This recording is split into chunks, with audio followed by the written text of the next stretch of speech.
Hi, I'm Mark Tewart, and I'd like to invite you to the 2022 NADA Convention in Las Vegas, Nevada. Please join me at my workshop titled The Realities of a Post-Pandemic Sales Process.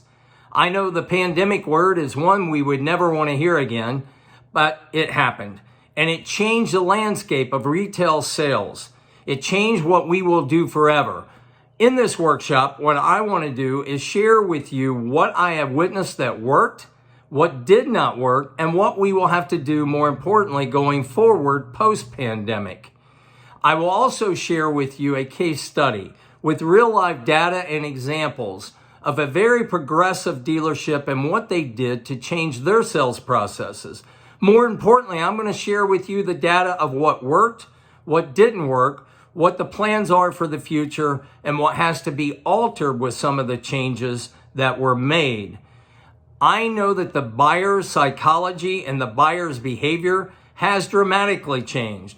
I also know that no matter what happens in history, as much as we change, some things stay the same. I'm going to share with you the myths and realities, what to do, what not to do, and what to plan forward with a post-pandemic sales process. Once again, please join me, Mark Tewart, at my session titled The Reality of a Post-Pandemic Sales Process. And I look forward to seeing you there.